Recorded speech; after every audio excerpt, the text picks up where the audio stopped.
Late autumn had arrived. Fine rain, mixed with half-melted snow, tapped against the window. Trees stood bare, with withered flowers in the flower beds and puddles reflecting the gloomy scene.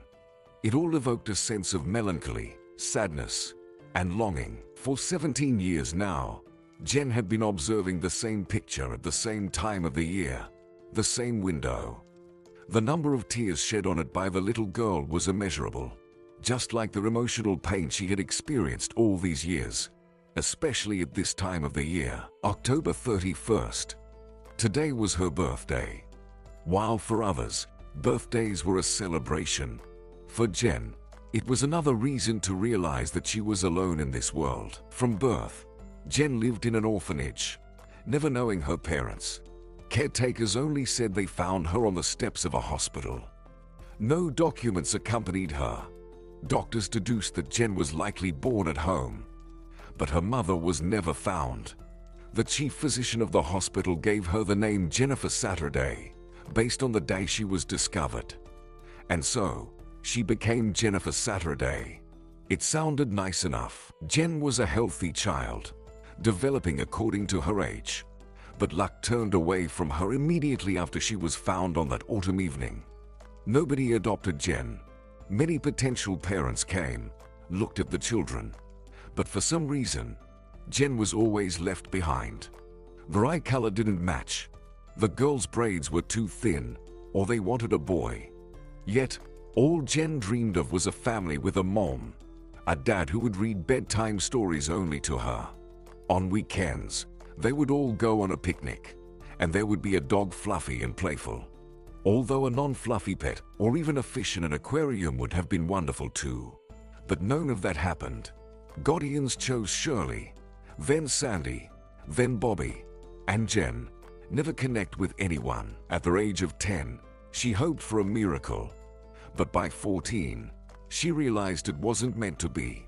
She would never have parents, a cat, a dog, or even fish. However, every birthday, she would sit on the windowsill, gaze outside, and dream that one day she would leave here, and everything in her life would change. She would create her own family, have children who would be the happiest in the world. No matter the weather outside, there would be a mom by her side. Their birthdays would be filled with only positive emotions, a huge cake, candles, and lots of friends. No, in the orphanage, Jen was congratulated on her birthday. Even Mrs. Miller, the cook, baked an apple pie. But it all felt so ordinary. Mrs. Davis, the head of the orphanage, would even give a small gift, usually some book. It was nice, of course, but still lacking soul. Oh, there you are. Jen heard Aaron's voice. They had been friends for about 10 years, ever since he was brought to the children's home from the home of an alcoholic mother. Skinny and frightened, he couldn't eat enough back then and would hide bread under his pillow. Jen would bring him her share, whether it was cookies, bread, or even a hot dog. Eventually, the caregivers noticed and scolded them. "You can't eat so much." But quietly, Jen kept feeding Aaron. He settled in, finally ate enough, calmed down, and over the years, it was he who helped Jen. He protected her from bullies, assisted with math. They were in the same class, after all. They went home and returned to school together. A true and loyal friend. Jen knew his entire sad story. It turned out Aaron had a brother he couldn't remember. They took him away from his mother when Aaron was just born. And where he was now, Aaron didn't know. Some couple adopted him, and that's where the trail went cold. His mother never visited Aaron in the orphanage. And over the years, he had trained himself not even to think about her. Aaron, like Jen, was alone in this world. On that evening, he knew where Jen was. Once again, she was sitting by her window in the laundry room. It was her refuge, where the girl poured out all her tears and emotions. Aaron climbed onto the windowsill next to her and reached into his pocket. "Jen, happy birthday." Aaron smiled and wrinkled his nose. "Like it." He extended his hand, and in his palm layering silver. Jen was surprised. "Aaron, Where did you get it? Stolen, maybe. Why stolen? He pouted. I bought it. Just cut off the tag so you wouldn't see the price. Sorry, there wasn't enough for a gift box. Where did you get the money? No, in their children's home. They received small pocket money. But it took a year of saving just to buy a silver ring. I earned it, Jen. I purposely got a job to buy you something for your birthday. Well, do you like it? I think I guessed the size. Jen remembered that a month ago, Aaron started disappearing for 2 to 3 hours in the evenings. There was a market near an orphanage, and he would sort through fruits with a vendor. An old Asian man took pity on the boy, gave him a chance to earn some extra money. But it was all unofficial, unknown to the caregivers, and Jen kept silent. Little did she know that Aaron was earning gifts for her. She put on the ring. It's perfect. She happily smiled. Thank you, Aaron. So unexpected and so nice. Just make sure to hide it from the caregivers and the girls, or someone might steal it, Aaron advised. Definitely. She nodded in response. Then unexpectedly for him, pecked him on the cheek. Aaron looked at her in surprise, then blushed. You're blushing, Jen said. Aaron, what's up, fool? Aaron muttered, jumped up, and ran away. And Jen sat there, already smiling. And even the weather outside couldn't spoil her mood. For the first time in her life, she received a real piece of jewelry. It wasn't a chocolate bar or another book. This was a truly grown-up gift. As for Aaron calling her names, that was just his way. Jen knew his character. He always says something silly out of confusion, then apologizes. That's exactly what happened this time. 10 minutes later, Aaron returned. Jen, forgive me. I'm just a fool, he said. I forgive you. She smiled, and they parted the windowsill together. Aaron jumped back up, and the two of them sat there, chatting about nonsense. If the caregiver hadn't chased them away, they might have sat there all night. When the girl's room was out of sight, Aaron, when the caregiver turned away, suddenly kissed Jen on the cheek. Now it was her turn to blush. Silently, she ran into her room. Later, as she fell asleep, she recalled that shy kiss from Aaron and tenderly touched the ring. Is this how love begins? A week passed after those timid kisses. Strangely, Jen and Aaron felt awkward around each other, even though they had been friends for so many years. They studied together, returned to the orphanage together, but they avoided talking about that evening on the windowsill. Jen hid the ring among her belongings and cherished it carefully. Occasionally, in secret from everyone, she took it out, admired it, and smiled. But one evening, Jen's roommate, Amanda, noticed her fidgeting with something in her hands. It was late at night, and a table lamp illuminated the room. Jen thought everyone was asleep, lying on her bed, twisting the ring in her hand. She startled when she heard Amanda's voice. Come on, show me what you've got there. Nothing, Jen replied and tried to turn away toward the wall, clutching the jewelry in her hand. But Amanda grabbed her hand. A small scuffle ensued. The caregiver rushed in at the noise. The light turned on, and then Amanda squeezed Jen's wrist so painfully that her hand involuntarily opened, and the ring rolled to the feet of the caregiver. Where did you get this? Mrs. Martin frowned. It's mine, Jen replied. I got it as a gift. Yeah, I know what kind of gift. Stolen. Confess. Jen's eyes filled with tears from the insult. She had never taken anything that didn't belong to her in her life, and now she faced such accusations. But she couldn't reveal Aaron, or else questions would arise about where he got the money. Aaron could lose his meager earnings, and he might even be accused of theft. In the morning, the headmistress will talk to you, and for now, everyone goes to sleep. The caregiver shouted and left, turning off the lights. Jen lay awake for a long time, listening to her judgmental roommates gossiping. Jen, Amanda, Dana, and Tiffany had no trusting relationships. She only had one friend, Aaron, but she couldn't betray him. In the morning, a day off, The entire orphanage knew about the incident. The headmistress came in angry. Not only had they dragged her back to work on a Sunday, but now they also had to deal with a theft. And who? Jen, the quiet one. But as soon as Mrs. Davis entered the office, Aaron came right after her. "What do you want?"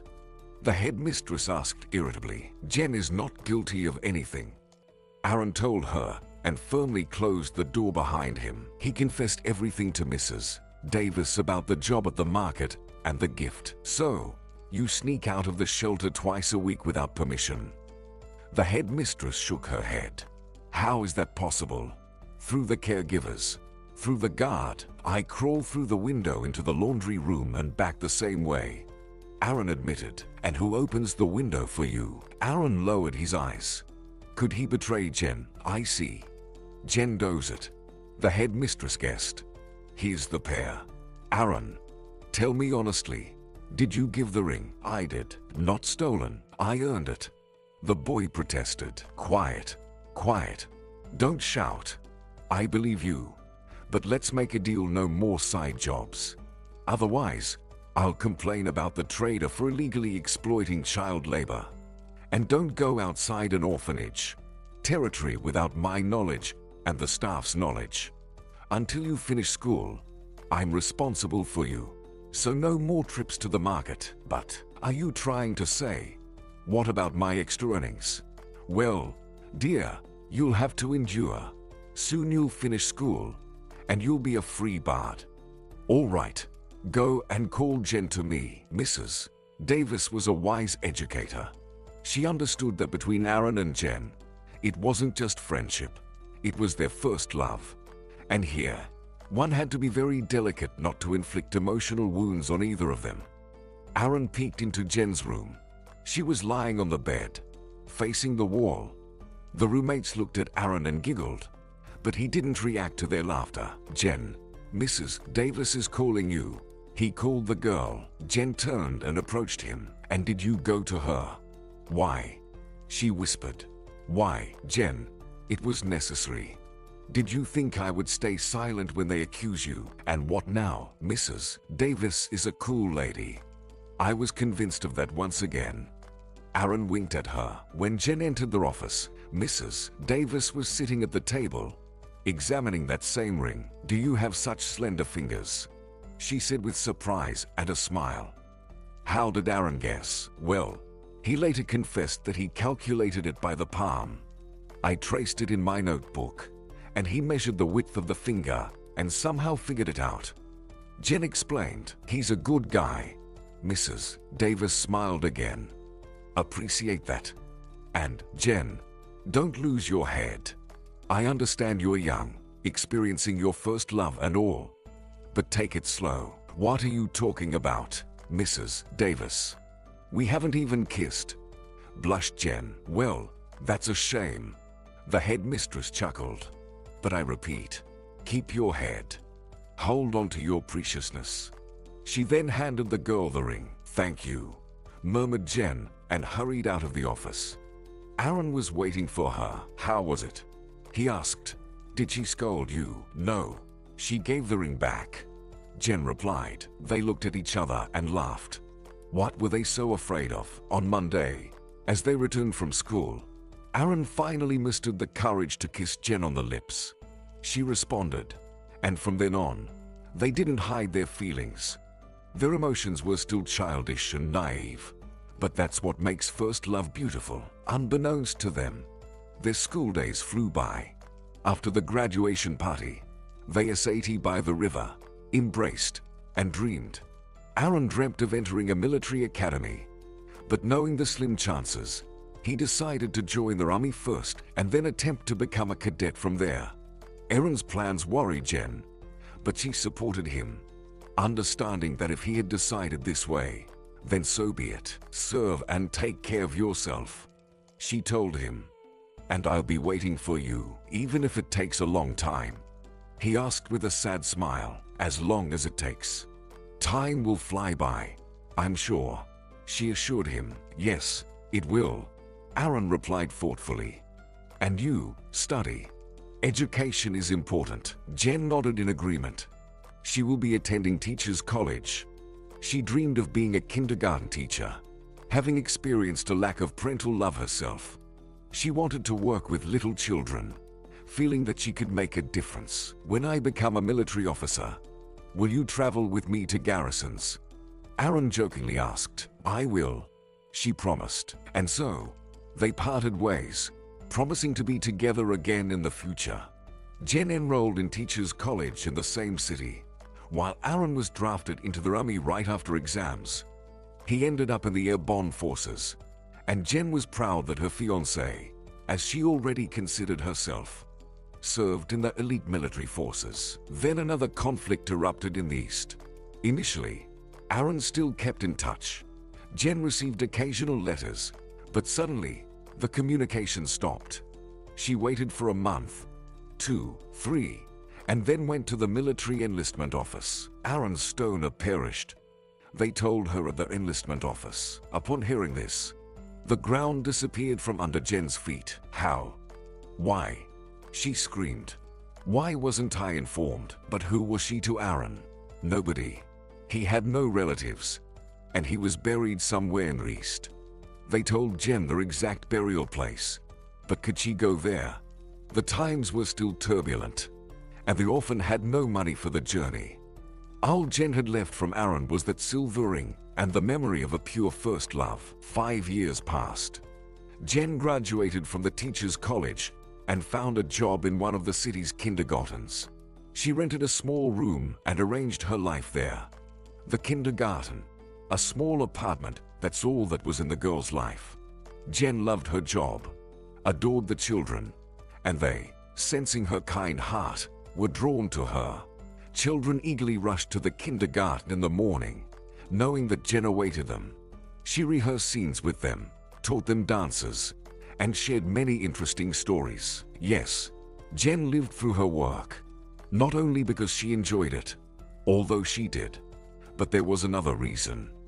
In her work, Jen forgot. She drowned out the pain of losing Aaron. So many years had passed, yet she couldn't come to terms with the fact that she no longer had a best friend or a beloved. The girl remained alone. Young men noticed her. Some tried to court her, but Jen was indifferent to all of it. She felt that this would be her life forever, with no need for anyone. But one day, she met Finn. A young man came to the kindergarten to fix the wiring. He was an electrician. Jen asked him to check the socket in her apartment. Finn agreed. That same evening, Finn repaired the socket and even the lock on the door. Jen, out of politeness, offered him tea, and the guy didn't refuse. They just sat and chatted. The next evening, Finn pulled up to the kindergarten in his old car just as Jen was leaving work. Initially, as usual, the girl wanted to dismiss her suitor, but at the last moment, for some reason, she changed her mind. She got in the car. Finn was courteous, polite, and didn't shower her with compliments. Perhaps that's what won Jen over. In some ways, he reminded her of Aaron, equally reserved and calm, or so it seemed to Jen. Soon they started dating, and 6 months later, they got married. Jen moved in with Finn into his apartment. The girl thought she had found her happiness, but it was just the beginning. 3 months after the wedding, Jen became pregnant.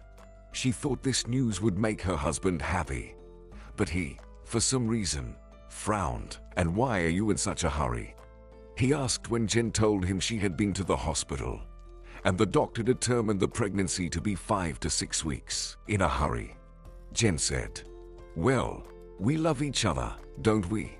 It's only natural, Finn. Soon, there will be 3 of us. Isn't that wonderful? And what will we raise this child on? You have no idea how much money it takes for a child." Why do you think I have no idea? I work with children. Exactly. While you're working. And then you'll go on maternity leave. Do you want me to provide for the family alone? And he left, slamming the door. That evening, Jen was left alone in the apartment. At first, she cried because of her husband's words, but then she decided that he was just overwhelmed. He would realize it soon and come back. Finn returned at night, drunk. It was the first time Jen saw him like this. "Finn, what happened?" She peeked out of the bedroom, hearing something fall in the hallway. It turned out to be Finn himself. "What happened?" Finn chuckled, getting up. "You're still asking? You're sitting on my neck, wanting to saddle me with a child." "Finn, I don't understand." Jen cried. "Why did you marry me then?" "I don't know." He sat on a chair in the hallway and dropped his head. "I have problems. And then there's this pregnancy of yours. I don't know what to do," he finally said. "And why don't you tell me what happened?" "I owe money. A lot." And Finn admitted that sometimes he gambles. Right now, he has a large debt that needs to be repaid soon. And where to get the money? "I don't know." He sighed. "How much?" 20,000. Jen was shocked. Where would they find such money? "Jen, I've been thinking. Maybe we should use your savings from the bank. I know you've been saving them for years, but we're in a tough situation." Jen thought anxiously. These savings were her emergency fund. What would she do if things didn't work out with Finn? But why does she think that things won't work out with Finn? Everything was fine before, and now she's pregnant. Yes, Finn was shocked when he heard about the pregnancy, but it was all because of the problems piling up on him. "Finn, okay, we're a family," she said. He looked at her attentively, then stood up, smiled, and hugged Jen. "I love you." "Finn, do you really not want the baby?" "What are you talking about, dear?" I said all that nonsense out of despair. "It's great that we're having a baby. We'll manage. We just need to go to the bank for the money tomorrow." Jen nodded. She snuggled against her husband. "I'll take care of it tomorrow. Just promise me not to gamble anymore. Please." "I won't," he promised. And then, lying next to her husband, Jen listened to his breathing and thought, everyone has problems and misunderstandings. The main thing is to say everything in time, and then you can find a way out. Nothing terrible will happen if she takes all her savings. She has her own family nest. And Finn is a good person. He just lost control a bit today, like everyone does. The main thing is that they are together. The first half of the day was free for Jen, and she decided to go to the bank. Finn was so kind and sweet. He apologized to Jen for his words from yesterday. All issues were resolved, and soon Jen got the needed 20,000. However, the girl only held the money in her hands for a minute and immediately handed it to Finn. "I'll pay the creditors today," he promised, putting the money in his bag. "I'm just asking. Don't get involved with them anymore. Don't gamble." Jen looked at her husband with concern. "Do you promise me?" "I promise." He nodded, kissed her on the cheek, and hurried to meet the creditors. Jen went to work. As usual, the day flew by unnoticed while interacting with the children. She called her husband, but Finn's phone was unavailable. Worry appeared in the girl's heart. She called again and again, but her husband's phone remained silent. Jen reached her bus stop and headed home. It was getting dark, and it was a September evening. Jen walked along the path in the park, contemplating what to cook for dinner. The worry subsided. Finn is just busy. That's why he's not answering. When he comes home from work, they'll have dinner, then lie together on the couch, dreaming about the future together. Jen smiled at her thoughts. Already 3 of them. She spotted her husband's car parked near the entrance from a distance. The girl was delighted. So, her husband was home. It was strange that he didn't come to greet her, but there must have been reasons. As she approached, she noticed that someone was in the car. She came closer and froze. Finn was kissing another girl in the car. Jen stormed towards them and forcefully swung open the car doors. "Good evening, dear husband," she exclaimed with bitterness. "Having a good time?" Finn looked at her with a smirk, just like the other girl, showing no hint of embarrassment or remorse. "Don't you want to explain anything to me?" Jen trembled with anger, unable to contain her emotions. "I don't want to," Finn replied. embracing the girl. "Go home, I'll be there soon. You've become shameless. I'm your wife." "Finn, how could you, wife?" The girl giggled. "Oh, how interesting. Finn, did you really marry this plane? It's a temporary situation, darling. Tomorrow I'll file for a divorce," Finn said with a laugh. Jen stood next to the car in shock. They openly laughed at her. She couldn't bear to look at it anymore. Jen slammed the car door shut and ran towards the house. That's when she felt a sharp pain in her stomach, causing her to double over. She barely made it to a bench and sat down. She writhed in pain, while Finn and his acquaintance simply watched her from the car. Fortunately, Mrs. Godman, a neighbor from the same floor, came out of their entrance. The old lady called an ambulance for her. Jen could barely remember being taken to the hospital and the doctors bustling around her. She felt like she was sinking into a pit. Jen woke up the next morning in a hospital room. A nurse leaned over her. "You've woken up," the woman said gently. "Good. Lie down. The doctor will come to you soon." Jen wanted to ask what had happened to her, but she had no strength at all. She just closed her eyes, and when she opened them again, a young doctor was standing next to her. He said something to her, explaining, but it seemed to her that all of it was happening to someone else. "So, there's no more baby," she finally, barely audibly, uttered, comprehending everything. "Unfortunately, that's correct," the doctor sighed. "The main thing is that we managed to save you. You lost a lot of blood. It's a good thing we had a supply of blood at the station. The fourth negative. Otherwise, who knows how it would have ended. Okay, recover, and we'll talk more later." Jen didn't attach much importance to the last phrase the doctor said. It was only a week later, when she was on the mend, that the doctor explained everything to her. She would never have children. Never. Jen was stunned, crushed. So, she would never become a mother. It was painful to realize. Throughout her time in the hospital, Finn never visited her even once. It was as if there was nothing between them, as if she wasn't his wife at all. Jen couldn't believe she had been so wrong. When she was discharged, she didn't know where to go. Home to Finn. What if he was there with his lover? Jen least wanted to see them together, but she had no other choice.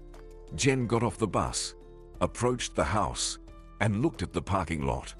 Finn's car was not there, so he wasn't home. That was a relief. At least she could rest a bit, and then figure out what to do next. She slowly climbed to the 4th floor, approached the apartment, took out her keys, and then realized that the keys didn't fit the lock. Had Finn changed the lock? And then the door swung open. The same girl was standing in the doorway wearing her bathrobe. "Why are you here?" she rudely said to Jen. "Go away, I live here," replied the girl. "I'm Finn's wife." "And who are you?" Yes, she wanted to grab this girl by the hair, drag her down the stairs, but she only had enough strength to stand and speak. "You, a wife?" the girl sneered. "You're their ex-wife. Finn has already filed for a divorce. Here are your things. Get out." After these words, the girl set out Jen's suitcase. She looked at it, realizing that she had nowhere to go and no rights to this apartment. Only Finn was listed in the contract, and now he had filed for divorce. "A bathrobe," Jen said quietly. "What bathrobe?" the girl asked. "On you is my bathrobe," said Jen. "Well, take it," replied the girl, snatching the robe off herself. Yes, she had a good figure, probably even better than Jen's. The robe fell to her feet. She looked at it, at the girl who laughed at her face, and it was sickening. And then the neighbor's door opened. "What a disgrace," exclaimed Mrs. Godman. "Aren't you ashamed? Daphne, cover yourself." "Why should I be ashamed? I look good both in and out of the bathrobe," she laughed. "And you, old lady?" Envy in silence. From her laughter, from her sight, Jen's head spun. It seemed like she had ended up in some kind of hell. Mrs. Godman noticed the swaying girl, took her by the elbow, and then rolled the suitcase into her apartment. The old lady sat the girl down in the kitchen and poured tea. That scoundrel Finn. I always knew he was no good. I thought he would change when he was with you, Mrs. Godman. I don't understand. Who is this girl? Jen said. Why is she behaving so brazenly? And Finn, I don't understand. He said he loved me. We got married. Finn always changed girlfriends like gloves. He had periodic flings with this Daphne for many years. They would break up. He'd bring other girls into the apartment, and then they'd get back together. Then, all of a sudden, he married you. At first, I thought he genuinely loved you, but there's something else going on. He always pursued some benefit. You didn't happen to give him money, did you? I did. Jen whispered, and she told the old lady everything. Mrs. Godman listened, nodding her head. He deceived you easily, the old lady said. I don't believe he's just a player. Finn is very cunning. He convinced you to hand over all your savings. Did you at least get a receipt from him? What a receipt, Mrs. Godman. Jen sobbed. He's my husband. I believed him. I was expecting his child. And now, what does it all mean? No husband, no child, no home. I'm homeless. The girl burst into tears. The old lady moved closer, patting her back, trying to calm her. Try going to the police, she advised. Maybe you can recover the money, but I willingly gave it to him. That's true. Here's what, dear, stay with me for a while. We'll have to meet with Finn and talk. He can't just leave you on the street. But as it turned out, Finn was exactly like that. Later that same evening, he laughed, looking into Jen's eyes, and said she couldn't prove anything since she willingly gave him the money. As for losing the child, well, that was her problem. He felt no guilt whatsoever. Where would Jen live? He didn't care. He lived in his apartment with his beloved woman. You're a fool, Jen, a naive fool. I just taught you a lesson. You can't trust anyone blindly, he said to her in parting. I don't understand. Why did you marry me? Jen asked. Well, a wife should trust her husband, he replied. How else would you have willingly given me your money? He winked. But that's between us. Jen turned away, disgusted to look at the man she had loved so recently. Did she really love him? Maybe she convinced herself of that when, in their first meeting, he reminded her of Aaron. That was the right answer. Jen spent the night at Mrs. Godman's apartment and then moved in with her colleague. Lisa worked as a janitor in a daycare, and the two girls got along well. But Jen had no one else to turn to. Mrs. Godman offered her a place to stay, but living next to Finn and seeing him with his despicable Daphne was beyond Jen's strength. Lisa had a 3-bedroom apartment. Although her husband and 2 children also lived there, she managed to find a place for Jen. Lisa, I'll move out as soon as I find something suitable, the girl said. Live as long as you need, Lisa replied. A month passed. Jen received her divorce certificate. She never went to the police. She didn't want to start trouble with Finn over her money. Realizing she wouldn't achieve anything, she continued to live with Lisa. One Sunday morning, Jen received a call on her mobile from an unknown number. Jen, hi. She heard a joyful female voice. You have no idea how hard it was to find your number. I first called the orphanage, then all our acquaintances, barely managed to locate you. Where have you been, friend? Amanda, is that you? Jen asked uncertainly. It's me.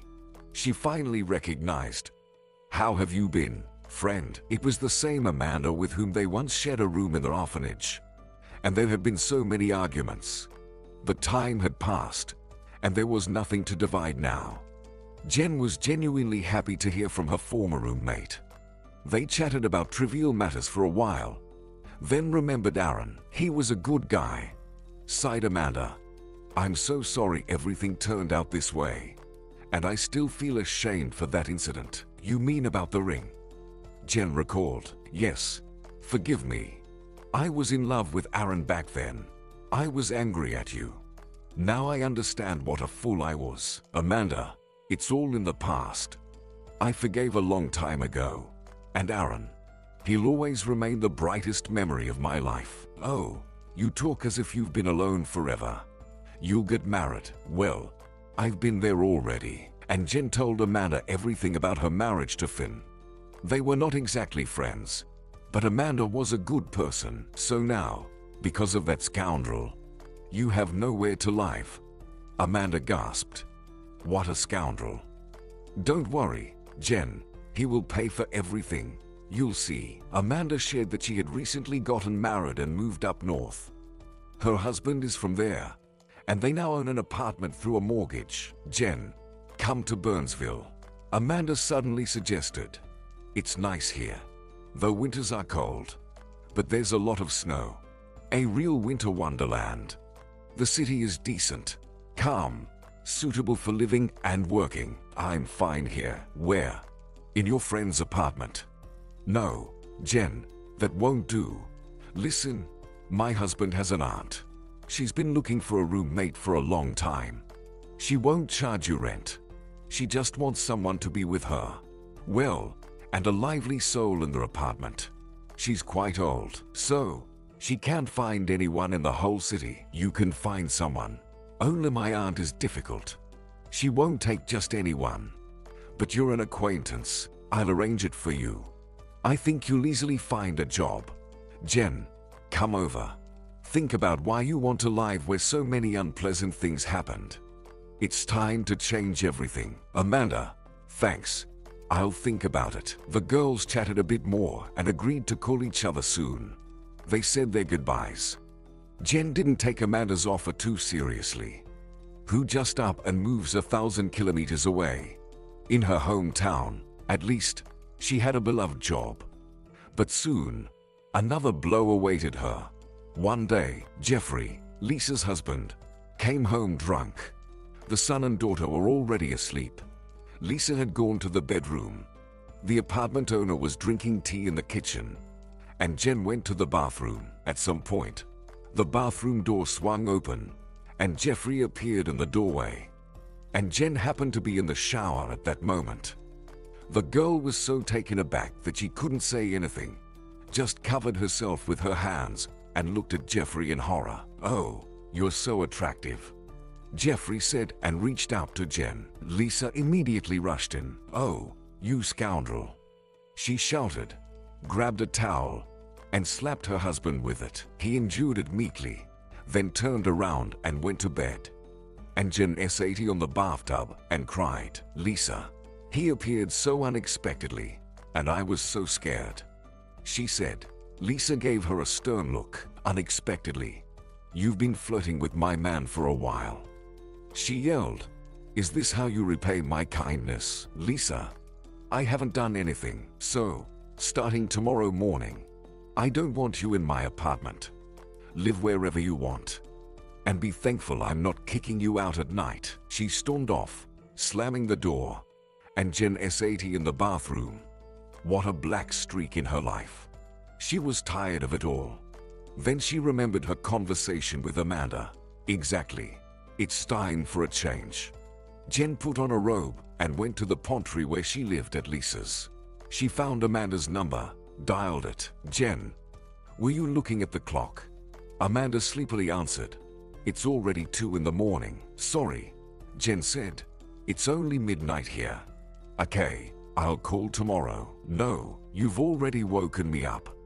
Tell me, why are you calling?" "Amanda, is your offer still valid?" "You mean my husband's aunt?" "Yes, I told her about you only yesterday. She agreed to take you in. And most importantly, she has a friend who runs a daycare.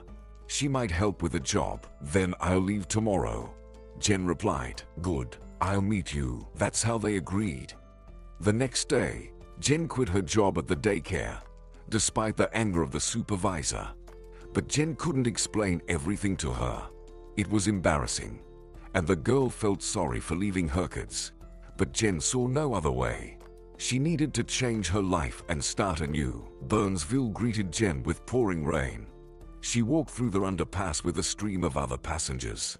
The dark, low tunnel had water dripping from the ceiling in some places. Anxious thoughts overwhelmed the girl more and more. Maybe she shouldn't have come here at all. And where was Amanda, who promised to meet her? No Amanda. Did she deceive her? And then, from somewhere to the side of the crowd, a large, full young woman emerged. Jen, finally. I didn't go to the platform. I forgot my umbrella at home, and you could get soaked there. I've been waiting for you here. The woman hugged Jen tightly. The girl sank into her chest. Finally breaking free, Jen looked at this lady and only now realized it was Amanda. She remembered her as thin and tall, and she was a luxurious lady. You didn't recognize me, did you? Amanda guessed and laughed loudly. Well, yes, I was a bit slimmer. Amanda, you're still slim now. You just became more substantial. Jen smiled. And you were a little girl. And you've remained one. No worries. We'll fatten you up. Amanda winked. I'll feed you with these delicious pastries from my bakery. You've never tasted anything like them. Okay, enough chit-chat. Let's go. There's a taxi waiting in the parking lot. I need to be at work in a couple of hours. Amanda chatted away during the ride, and Jen listened and smiled. She never thought she'd be so happy to meet Amanda. She seemed genuinely cool, and why couldn't they find common ground in childhood? The girls ran from the station to a blue Toyota with squeals and laughter. Do you often have downpours like this? Jen asked in the car, wiping her wet bangs. The first rain since the beginning of summer. The taxi driver answered for Amanda. Are you visiting our city for the first time? For the first time. If the city greets you with rain, it's a good sign. The taxi driver smiled. Amanda nodded approvingly, and Jen looked thoughtfully out the window. What does the city really have in store for her? Amanda took her straight to their apartment, to her new neighbor. Why wait? You'll meet right away. Don't worry, you'll like each other. Our Mrs. Shannon is a good woman. By the way, she worked her whole life at the school. I think you'll find common interests, Amanda said, then paused for a moment and added, Jen, I'm so glad to see you. And I am too, Jen admitted. As they climbed the stairs, Jen asked, Amanda, why did you invite me here? Why did you come? She looked closely at the girl. I have nowhere else to go. That's exactly what I understood from our conversation. Mrs. Shannon had been warned about the new neighbor. Amanda praised Jen so much that the elderly teacher believed she had found a good girl for her, perhaps a relative. As soon as the doorbell rang, she swung the door open. On the landing, next to Amanda, stood a petite, light-haired girl. It was evident she was nervous, clutching the suitcase handle with delicate fingers.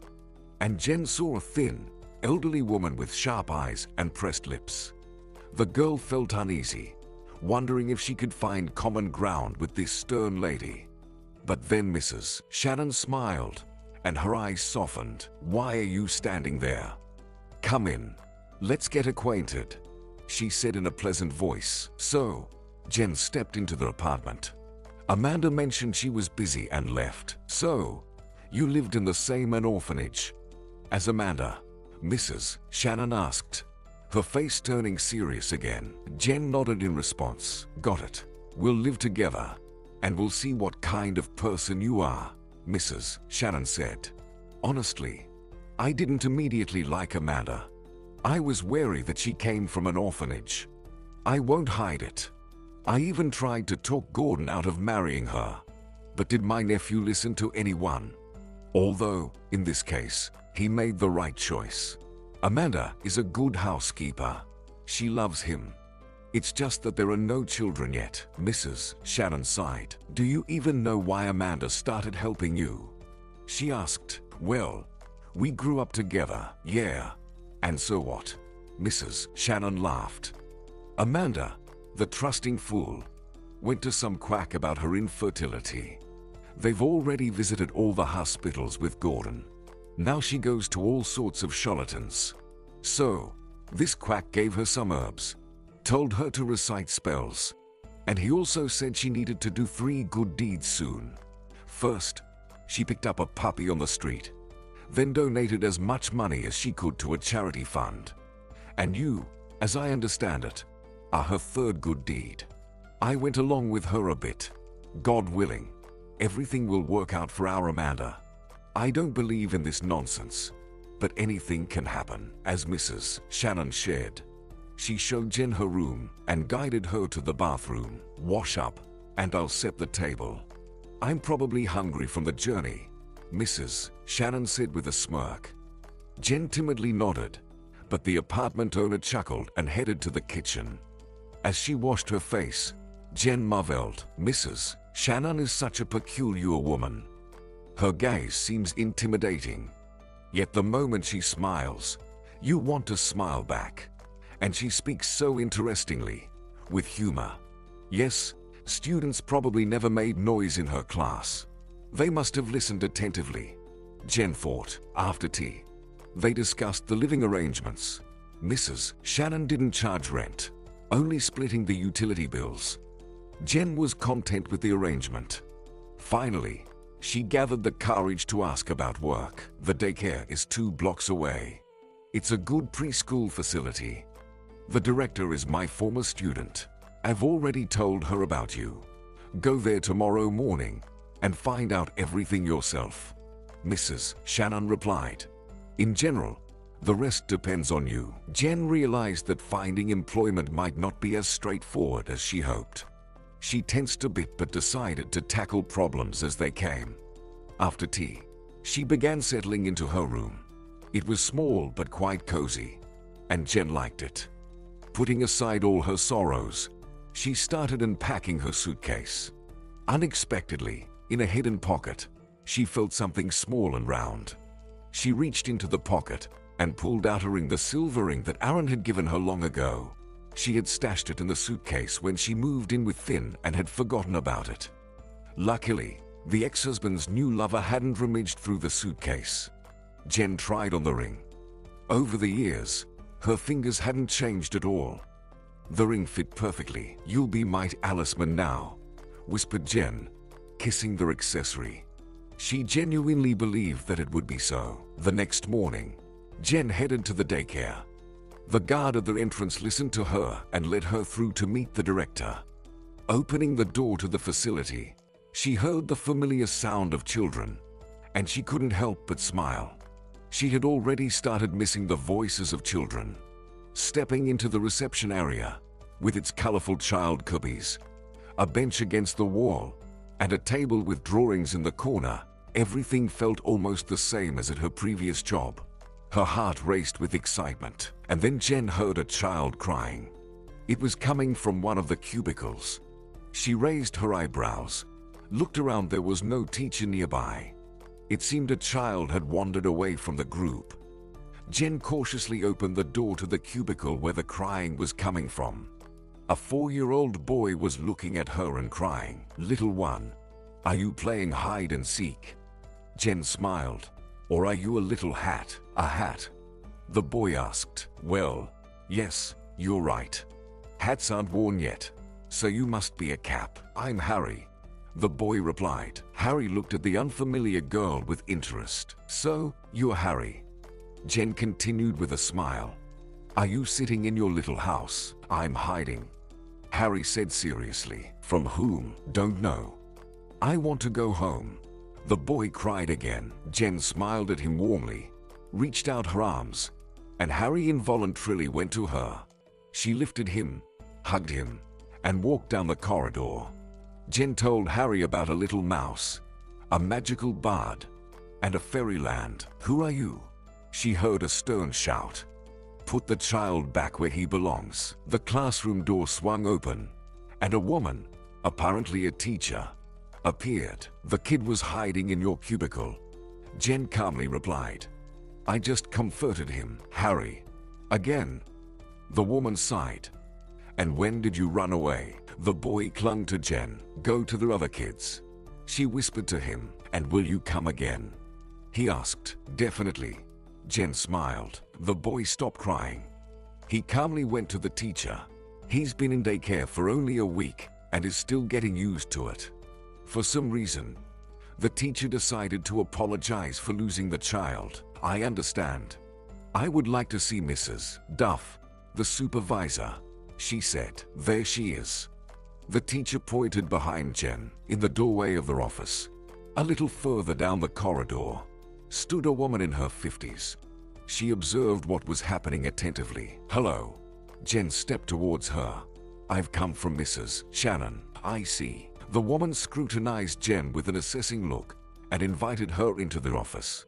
Then she spent a long time examining Jen's documents, silent, occasionally throwing prolonged glances at the young woman. I usually don't take just anyone. I need recommendations, reviews, she said. But considering Mrs. Shannon's request and how quickly you connected with the boy, I'll take you on a probationary period. The future will show. Thank you. Jen exclaimed. So, you'll be in the middle group. You've already met one of your future charges, that's Harry. Come to work tomorrow at 8:30. Initially, you'll work with Mrs. Garth to get acquainted, and then you'll be on your own, in high spirits. Jen left the daycare. Yes, everything was falling into place perfectly for her. The next morning, at their appointed time, Jen was already at her workplace. Alongside Mrs. Garth, they welcomed the children. In passing, the new colleague told Jen that she had been working alone for a month. Her previous partner had quit, and the workload was overwhelming. That's how she missed Harry yesterday, and here he appeared at the doorstep with his mother. The boy, in a familiar manner, rubbed his eyes, ready to start crying.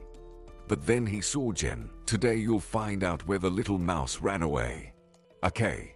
She smiled at the boy. He immediately forgot about tears, quickly changed his clothes, and approached Jen, extending his arms. Harry, you're already a big boy, his mother said, but it's still comfier in their arms.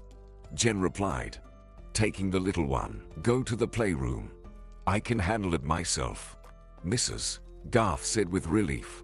Glad that Harry wasn't crying today, Jen went to the group, seated Harry on a chair, surrounded herself with other kids, and told them a tale about a mouse she invented on the spot.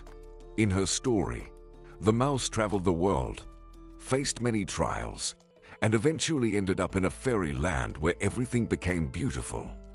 The group gradually filled with children, all of them listening with interest to their new caregiver.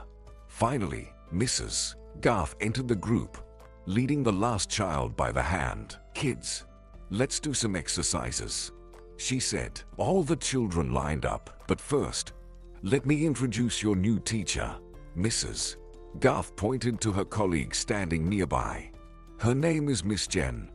You need to listen to her just like you listen to me. All the children nodded in response. However, a girl who entered the group last suddenly frowned, and then loudly said, That's not her name. It's Miss Murray. Katie, you're mistaken, Mrs. Garth said. Okay, let's start the exercises. Despite her weight, the woman skillfully demonstrated exercises to the children, who did them with pleasure. Occasionally, Jen felt someone's gaze on her. It was Katie. In the girl's eyes, there was surprise and confusion. After breakfast, the children engaged in activities. Then everyone went for a walk. The kids played on the playground, and Mrs. Garth and Jen attentively watched over them. However, one child continued to observe the new caregiver.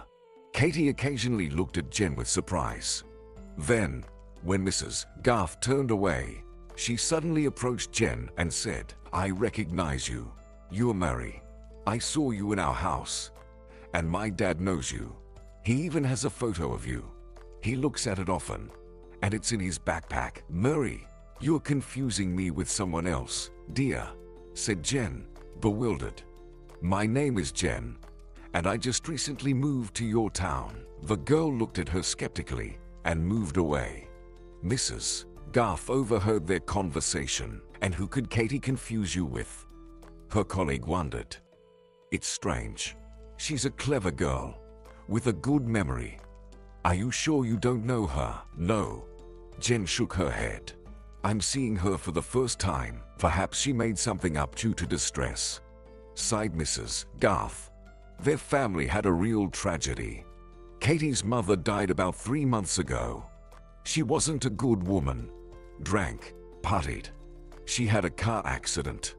But Katie's dad is really nice. He works at the institute. A young professor. I think. A historian. How could he choose such a wife? Now he's raising the girl alone. It's tearing him apart. A sad story, sighed Jen. You're right, Mrs. Garth. The girl is probably just longing for her mom and is looking for similarities in other women. But you don't look like her at all. Janet, that was the mom's name, was a brunette with dark eyes, replied Mrs. Garth. Jen just shrugged. In the evening, Jen patiently waited for the last children to be picked up. Mrs. Garth left a little earlier, but Jen could manage alone. Katie was the only one left in the group. Mrs. Garth had warned that Katie's father always picked her up late. Jen read a fairy tale to Katie, who alternated between listening and studying her caregiver. I figured out why you won't recognize me, the girl suddenly said. An evil wizard enchanted you. Jen just sighed. She decided not to argue with the girl.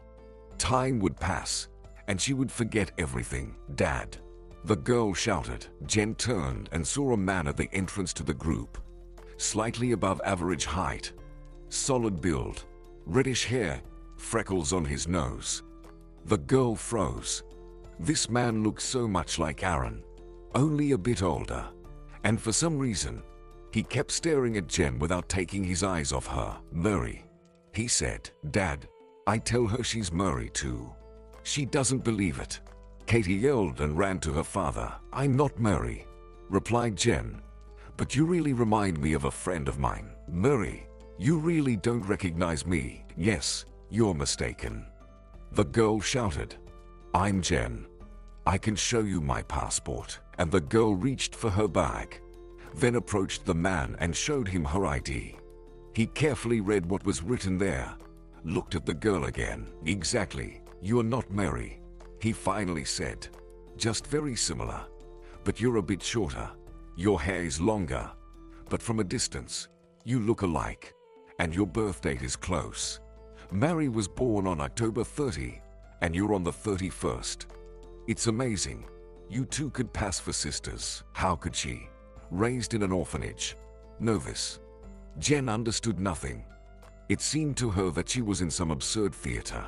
She resembled a certain Mary, and this man resembled Aaron to her. Do you have a brother? She suddenly asked. You look a lot like Aaron. We grew up together in the orphanage. The man looked at the girl with surprise again. In which orphanage? He asked. Jen named it. Yes, I was born in those parts. And I had a brother, as I found out later. He died. Jen even swayed upon hearing this. Could this be the same older brother of Aaron, whom they took away from their mother earlier? Jen, are you free now? Let's go to a cafe and talk. The man, whose name turned out to be Luke, suggested. By the way, I'm Luke, the girl agreed. The three of them went to the nearest cafe. While Katie played in the children's corner, Luke explained that at the age of 7, he was taken from his family, and a year later, a childless couple adopted him. His adoptive parents never hid the fact that he wasn't their biological child, but still decided to move far away from the places where the boy was born.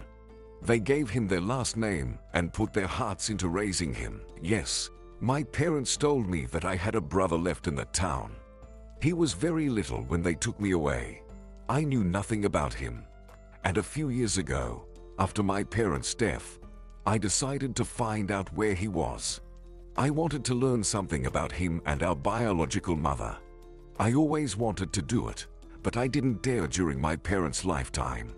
I was afraid to hurt them. Luke fell silent and then continued. I found out that our biological mother died from alcoholism, and the younger brother died in the army. Aaron was in the East, Jen said softly. Yes, his name was Aaron, and he was my friend. They looked at each other in shock. It was incredible that their meeting happened. I can't believe it. "You're Aaron's brother." Jen sighed. "Well, you really look alike." Aaron was the same redhead with freckles. In kindergarten, I thought it was him. Just grown up for a whole life. Yes, freckles. Luke smirked. "I used to be so self-conscious about it, but then it passed. I worried so that Katie wouldn't resemble me. It's harder for a girl with freckles." "You're wrong. They're very cute." "Freckles." Jen smiled. "Explain one more thing. Why did you and Katie call me Murray?" "Who is she?" Luke mentioned something about an acquaintance, then suddenly looked at his watch, apologized, and hurried to the exit. Calling Katie, "Maybe I can give you a ride." He offered. "No, thank you. I live nearby." Jen declined, thoughtfully watching Luke. What secret is he hiding? Almost all night, Jen couldn't sleep properly. One question tormented her. What if she also has a sister? After all, Aaron found a brother. Who is this Mary? Luke also didn't sleep that night. He recalled the story of his love, looked at a photo where a girl was captured, really resembling Jen. Luke studied at the same institute with his wife, Janet. They got married during their final year, and back then, Luke felt like everything was perfect. Janet loved him, and he was thrilled with her. 2 years later, Katie was born, but another 2 years passed, and Janet suddenly grew bored. She became dissatisfied with family life, particularly with the fact that her young husband didn't turn much at their institute. The first time Luke caught her with a lover in their own apartment, he sent the lover down the stairs. He wanted to kick Janet out too, but he refrained because of their daughter. Janet would have left and taken Katie with her. Luke loved his daughter more than life itself. However, Janet continued to betray Luke, and then she started drinking. While his adoptive parents were alive, Katie spent a lot of time with them. But then they died in a car accident. Luke was torn between work and taking care of his daughter, while Janet continued her reckless lifestyle. Only then did Luke learn that his wife had a hereditary tendency for alcoholism. Her mother, who lived in a distant village, was also a drinker. Despite not having the best genes himself, Luke had obtained a higher education, earned a doctorate, and had no inclination toward drinking. He tried talking to his wife, persuading her to seek treatment, but she would just laugh and call him a fool. At times, Luke even considered himself a fool. Despite Janet's lifestyle and destructive habit, he still loved her. Yes, he could have divorced her and legally taken custody of his daughter. However, he couldn't bear the thought of Katie growing up without her mother. Managing the house and work on his own was challenging, so Luke decided to hire a housekeeper to maintain order in the house and look after Katie. Unfortunately, things didn't go as planned. One day, a young woman called their apartment. She introduced herself as Murray, from a personnel recruitment company. Luke liked her. She was young, calm, and kind. He immediately offered her the job. Katie was at home that day, and Mary quickly bonded with her. They played and went for a walk together, even cooked dinner. When Janet returned and saw the young woman in the house, she erupted into a scandal. "Kick her out," she screamed. "Otherwise, I can't guarantee what I'll do." Luke tried to persuade her to calm down and accept the situation, but Janet only screamed louder. That's when Mary took matters into her own hands. She told Luke that she couldn't work in such an environment. "I really liked being here, and your daughter is a treasure," she confessed. "But I don't need scandals with your wife, so I'm leaving. Please, don't do this," pleaded Luke. "Janet will calm down. You'll see. When she does, then call our agency. If I'm available, I'll gladly continue working for you. Can I have your phone number?" Mary thought for a moment and agreed. She took out a small photo of herself and wrote her number on the back.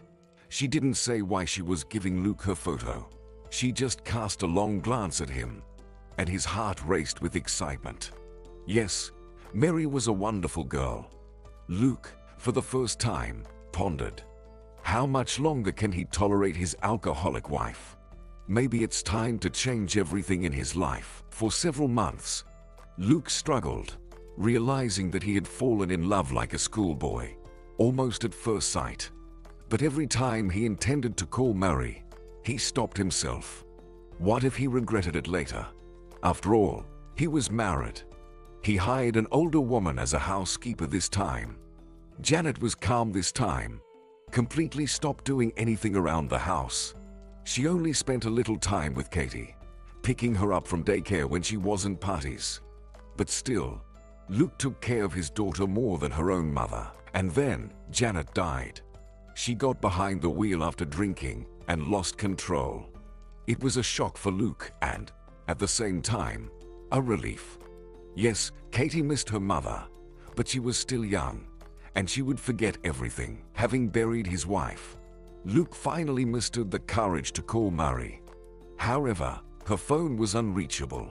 He dialed every evening, only to be met by the voicemail. He sat in contemplation, staring at the photo Mary had given him. What if he had called her right away? What if they had started a relationship then? Yes, he would have broken up with Janet, and perhaps it would have been a catalyst for her to change. She would have understood the need for a different life, quit drinking, and stayed alive. But Luke immediately convinced himself otherwise. Janet wouldn't have changed. She deliberately destroyed herself and eventually succeeded. Luke initially didn't notice that his little daughter was watching him attentively as he sat, contemplating what happened and what didn't. One day, she climbed onto his lap, saw the photograph. "Is this Mary?" The little girl asked. "Yes. Do you remember her? She read me a story. Pretty. But Mom was better." Luke hugged his daughter tightly and kissed her. Of course, for the little one, her mom was the best, no matter who she really was. At some point, he called their employment agency and inquired about Mary. "She no longer works with us," they informed him. "Mary resigned. Where can I find her?" "No idea." Luke asked for Mary's home address, but, of course, nobody told him anything, and he had already resigned himself to the fact that he lost Mary. Then, out of the blue, he saw a teacher at the daycare so similar to her. In the first few seconds, he genuinely thought Jen was Mary. But then he realized they looked alike, almost too much. But Jen was slightly shorter and slimmer, and during the time he hadn't seen Mary, the girl's hair couldn't have grown to that length, and it was clearly hers, not extensions. But how can there be such a resemblance? Luke understood that such coincidences don't happen, especially since Jen mentioned growing up in an orphanage. That means Mary could be Jen's sister. And only by dawn did Luke decide that he should tell his daughter's new teacher a little more about the former housekeeper. No, he wouldn't pour out his soul to her. He would just direct her to the agency where Mary used to work. Perhaps Jen could find her, and then Luke could meet Mary and have an honest conversation. In the evening, as usual, he came to pick up his daughter from daycare. Katie brought Jen out of the group. "Jen, I've been thinking all night, and I believe you have the right to know where I know Mary from," Luke said. "It seems you are truly sisters, because I don't believe in such coincidences." "I agree," Jen confessed. Luke shared information about their agency and gave its coordinates. "Maybe you'll manage to get Mary's home address," he muttered. He also showed Mary's photo. There was no doubt. Jen looked a lot like Mary. After saying their goodbyes, he left the daycare with his daughter, while Jen twirled the card with the address. What secrets lay ahead for her? She was puzzled. For several days, Jen hesitated to contact their agency, and then, mustering the courage, she went to the given address. She had a few hours to spare since they now worked shifts with Mrs. Garth. A tall blonde stopped her at the entrance to their office. "Mary, is that you?" the girl exclaimed. "Are you alive?" Jen shrugged indifferently, unsure of what to say. Of course, she was alive, and she wasn't Mary. But the girl looked at her in bewilderment. "I was at your funeral." "Mary? Am I dreaming?" "I'm not Mary," Jen confessed. "I just look a lot like her, and want to understand why." Can you give me her home address? Sure, the girl replied, bewildered. Jen thanked her and was about to leave, but then remembered. You say Mary died. How did it happen? An accident. The girl replied after a brief silence. Can you tell me more? I don't know. And which cemetery was she buried in? Do you know? Yes, the city cemetery. This information didn't tell Jen much. She just took note of it. Calling a taxi, she went to the specified address. Mary's home was in an old building. Jen looked cautiously at the steps leading to the second floor and tentatively took a step upward.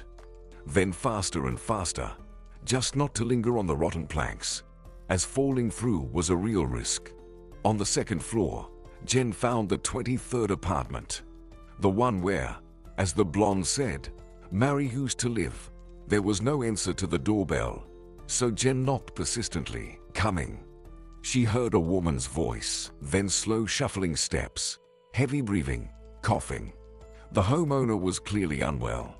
A few minutes later, the doors swung open, and Jen saw a woman of uncertain age, short, slender, slightly stooped, with the pallor of a serious illness on her face. The woman, upon seeing Jen, suddenly covered her face with her hands and screamed, "Ah!" she cried, nearly collapsing. Jen managed to catch her. "Mary, are you alive?" The woman weakly spoke, literally staring into the girl's face. "My name is Jen. I was told I look a lot like Mary. I want to understand why," Jen said. The woman straightened up, still horror-stricken, continued to gaze at the guest. "Jen, your name is Jen. Oh, God." The woman covered her face with her hands and burst into tears.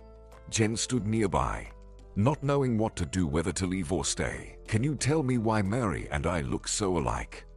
"I saw her photo. The resemblance is striking," Jen asked. The woman continued to cry. Suddenly, she abruptly fell silent, took her hands off her face, and spoke quietly but clearly. "The resemblance is striking because you are sisters, born 5 minutes apart." Jen had expected to hear something like this. But who was this woman? Could she be her birth mother? "I'm your mother's sister. My name is Vanessa," the woman said. "Come in. Since you found me yourself, I'll tell you everything." And then Jen heard the story of her birth. Jen's mother was named Valerie, a lovely, beautiful girl. She was liked by everyone. Valerie and Vanessa lived in the same city where they found Jen. Vanessa was studying at a medical college, and Valerie had just entered a culinary college. One day, Vanessa brought her friend Rick home to introduce him to the family. She wanted him to get to know her family. Rick was liked by Vanessa's parents. Vanessa was happy and already dreamed of an upcoming wedding. The girl didn't notice how her younger sister looked at Rick. He, too, cast glances her way. Vanessa didn't notice anything until she caught Valerie in bed with Rick one day. The girl didn't expect such betrayal. She ran out of the house, wandering the streets in tears. Her father found her and convinced her that despite everything, life had to go on. "Forgive them," her father said. "Dad, how can I forgive them? Valerie is my sister, and she acted so despicably. And Rick, he swore his love to me. I hate them. Valerie is no longer my sister." "Don't say that," her father frowned. "Yes, she made a mistake, but she's still a little, foolish girl. Forgive her and give Rick to her." Vanessa laughed hysterically. "Just step aside and see what comes of it," her father replied, and Vanessa left. Or rather, she moved to a neighboring city where there was a similar medical college. She stopped communicating with her parents and sister, banned herself from thinking about Rick, studied, worked part-time. After college, she got a job at a clinic in the women's department. Imagine her surprise when, during a doctor's appointment, she saw Valerie. She was sitting in the office with a huge belly. "I would advise you to check into the hospital for observation," said Valerie. The doctor, "You have a decent term, especially since you're carrying twins. It's not safe to take such risks." "Doctor, I can't. Yes, my stomach feels uneasy, but it's not critical." Just prescribe me the necessary medication. Understand, I have other matters to attend to. And then she turned around and saw Vanessa. Valerie paled, then reached out to Vanessa. Little sister, I've been looking for you. I came here to talk. About what? Vanessa's voice trembled. Vanessa, not here. They left the doctor's office. Rick left me when he found out I was pregnant. The sister confessed. Our parents disowned me, said I brought shame upon them, caused a rift with you. Aren't they right? Of course, they are. I now realize I've made a lot of mistakes. Vanessa, forgive me. I came to you with a request. Talk to our parents. Tell them you are not angry with me. Let them forgive me. I'm about to give birth, and I'm wandering around without a clue about what to do. Do whatever you want. Vanessa smirked. You're not my sister anymore. And she left, refusing to listen to her sister any longer. Valerie left, and Vanessa, all this time, recalled their meeting. She felt no guilt. Her sister got what she deserved. Then Vanessa decided to visit her parents. As it turned out, they sided with her. Neither the mother nor the father knew where Valerie was. They were happy to see Vanessa, surrounded her with care and attention. But they didn't want to hear anything about the younger one. Pregnant, those were her problems. In the evening, Vanessa went for a walk around the city. Not far from home, she saw Valerie. It turned out she had come to their parents to fall at their feet and beg for forgiveness.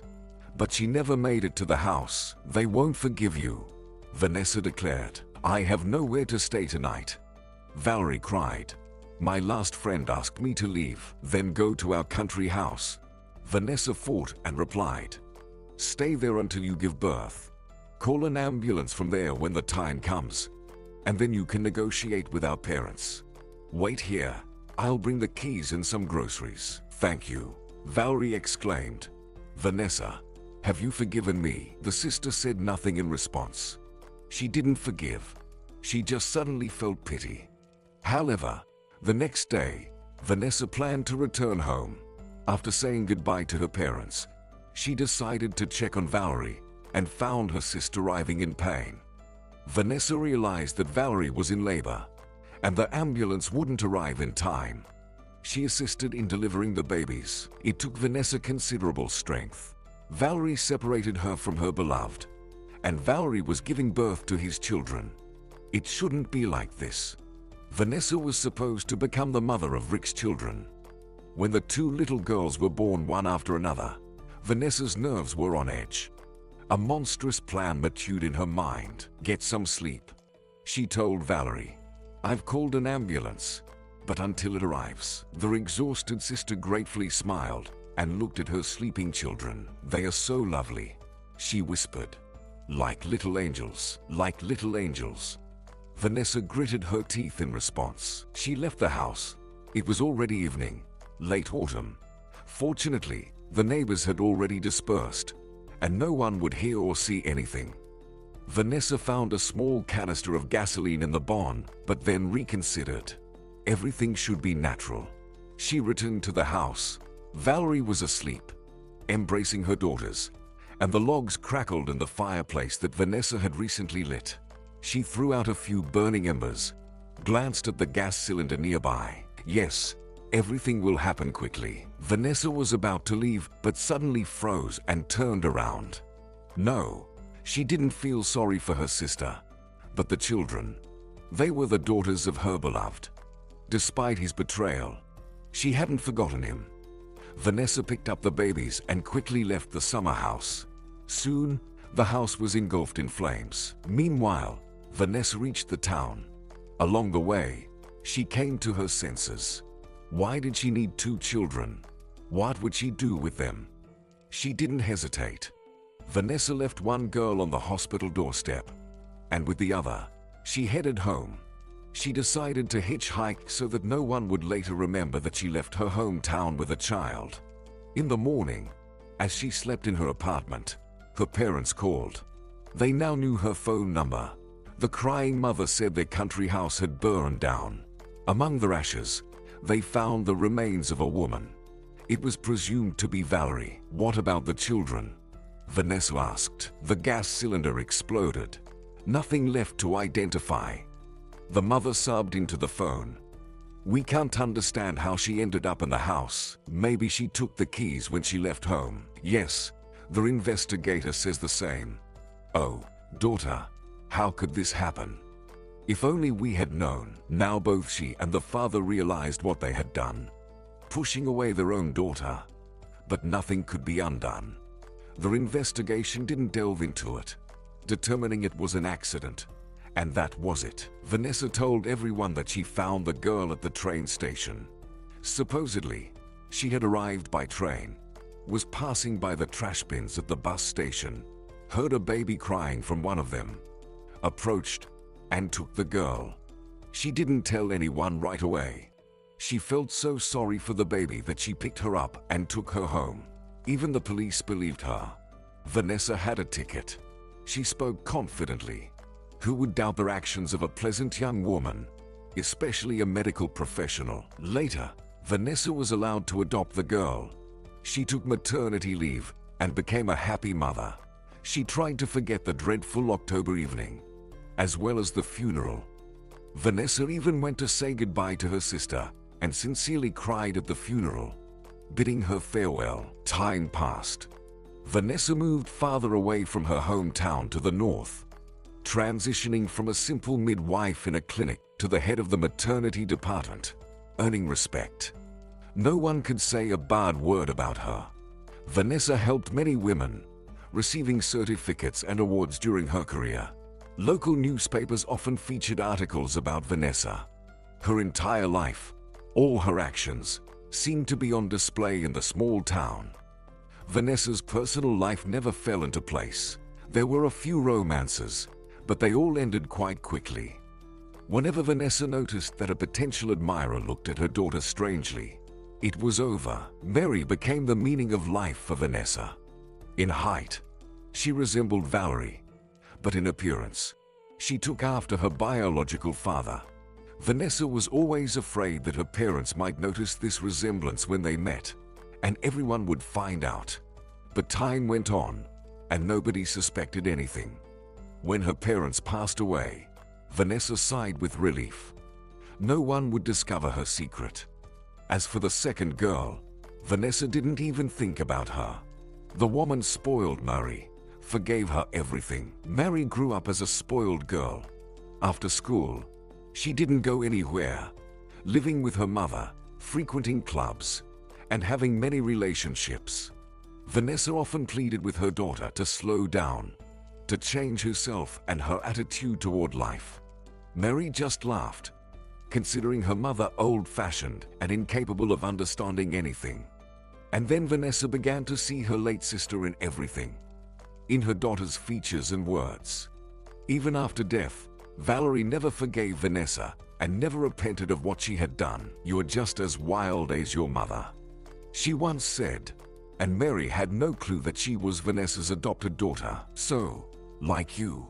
Mary asked with a smirk. "Thank God I didn't give birth to you. Want to know the truth? I found you in a dumpster at the station, abandoned by your biological mother, and I picked you up." Knowing the truth, Mary changed. She left home and didn't show up for a week. Vanessa didn't care.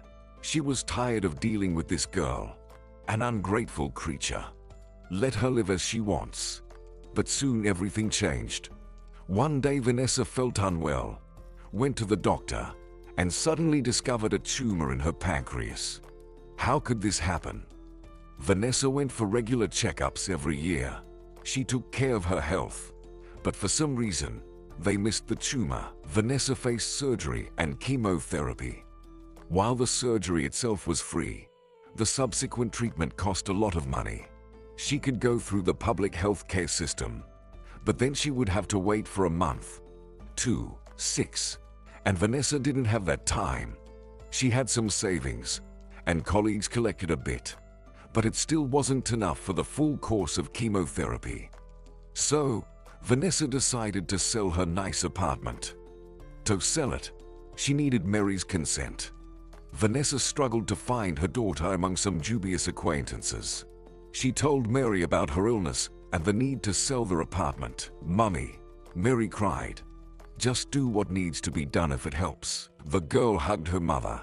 Mary still loved Vanessa, and Vanessa loved her too. The women cried and embraced. "What did you do to deserve all this?" Mary sobbed. "I don't know, baby," Vanessa replied. "Perhaps everyone in life is given some kind of trial." Yes, she was sure that their illness was her trial, not a punishment for what she did many years ago. On a late October evening, Vanessa sold her apartment, and they moved with Mary to an old house. Here, Vanessa could afford housing very cheaply. Now she had her own corner and money for treatment.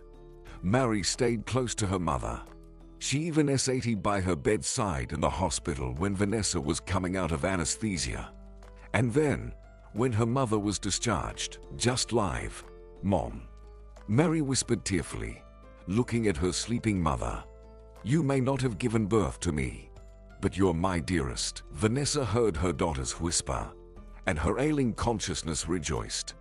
Yes, Mary was her child.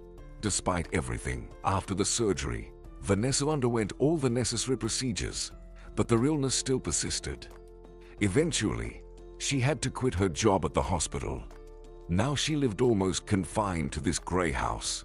Vanessa reminisced about her life. Did she regret her terrible deed? Sometimes her heart constricted when she thought of her sister, but immediately she stubbornly reminded herself.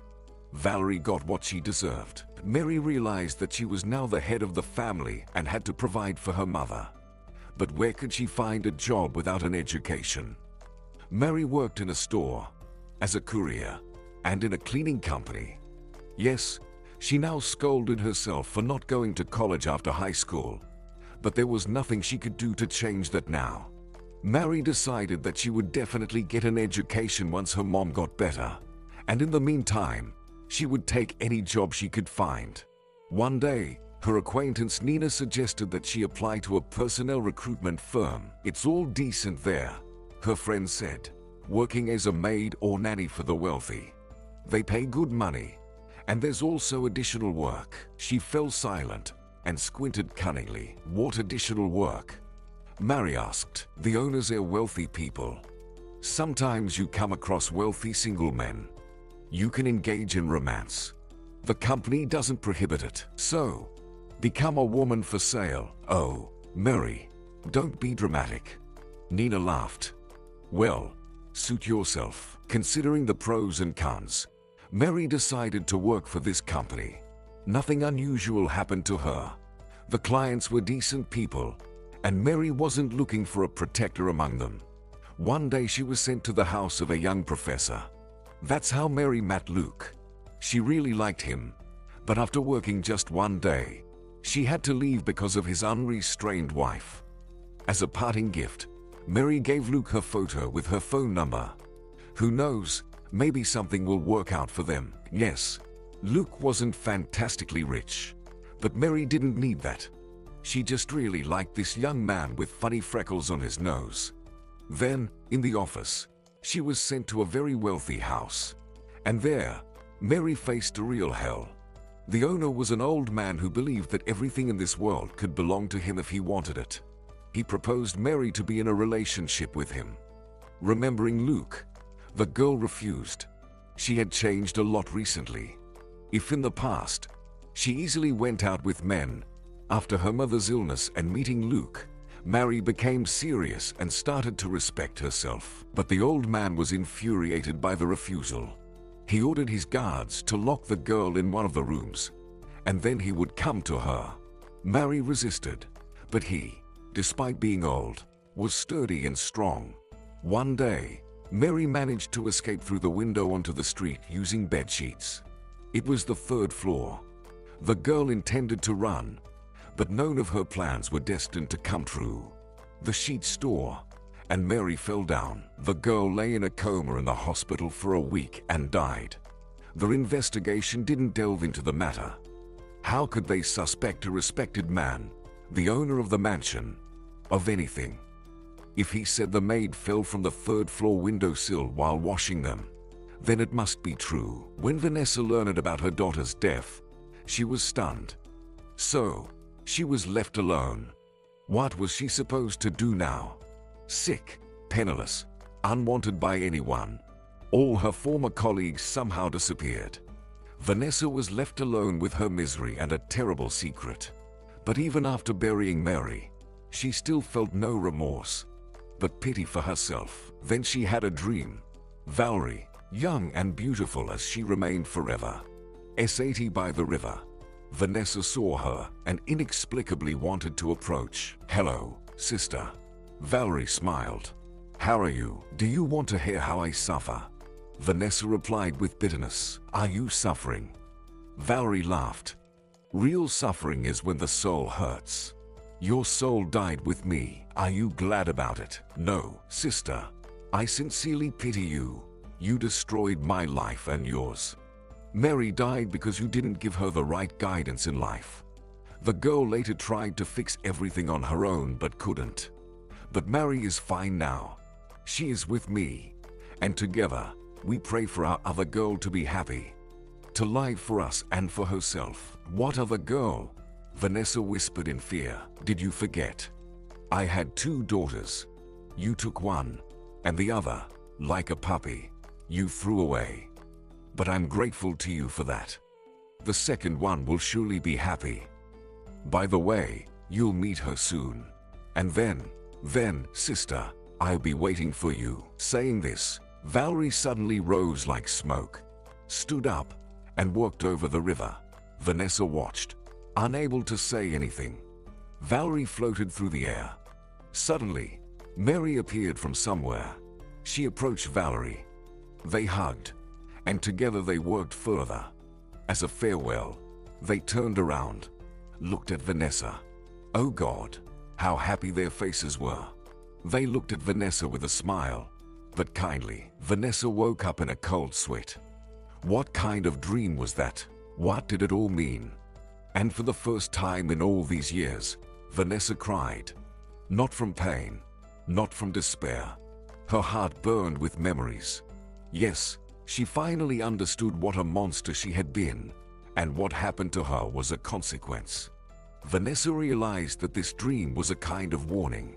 She would die soon. And now, death didn't seem terrifying to her. It was liberation. Vanessa also remembered Valerie's words about the second daughter, but it seemed unthinkable that the second girl could ever find her. And then the day came. Jen stood at the doorstep of Vanessa's apartment. Yes, the woman understood everything. She understood her dream. The sister asked Vanessa to tell everything to this second girl, and Vanessa almost confessed to Jen. The girl listened to this story, and shivers ran down her spine. Before her S80, the woman guilty of her mother's death, her own aunt. Because of her, Jen grew up in an orphanage. Because of her, she didn't know a mother's love, and it was she who separated 2 biological sisters who would never meet again. Aren't you afraid that I'll report all of this to the police? Jen asked when Vanessa finished her confession. I haven't been afraid of anything for a long time, Vanessa whispered quietly. Especially now. I'm a medic myself. I understand that I have, at best, a few weeks left to live. Tell me, do you regret what you've done? It doesn't matter anymore, Vanessa answered, lowering her gaze. Being in the same apartment with this dreadful woman was unbearable for Jen. She stood up and headed for the door, then turned around. Tell me where my sister is buried. I also want to visit the graves of my mother and grandparents, Jen said with a trembling voice. Mary is buried here, in the city cemetery, Vanessa replied indifferently, providing the row and number of the grave. My parents rest in the town where you grew up. The cemetery there is not so big. You'll find Morgan, Lily and Casey. So, my last name is Morgan, yes. Suddenly, Vanessa's face contorted in a grimace of anger. I hate all of you. She screamed something else, went into hysterics, and Jen rushed out of their apartment. Being alone with this monster was unbearable for the girl. Jen had to go to work, so she decided to visit her sister's grave another day. At the daycare, Mrs. Garth noticed that Jen seemed lost and pale. "Jen, aren't you feeling well?" Her colleague worried. "No, everything's fine." The girl even attempted to smile. "I just found out so much that my head is spinning." "What exactly?" "I can't say. It's all too complicated." Mrs. Garth nodded in response.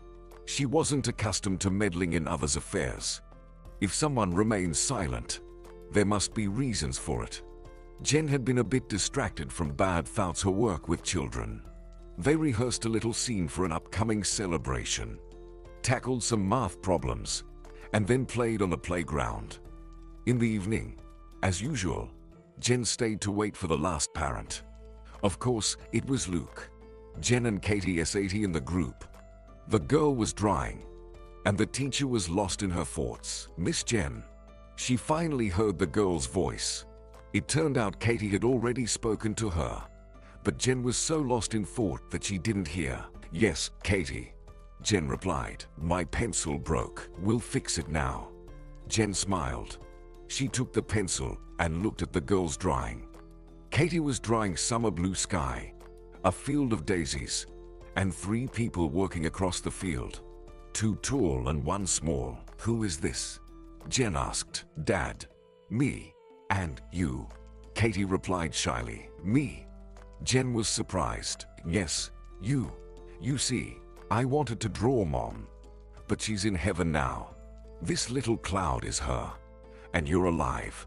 So you're working with us." "Why me?" "Because you're good.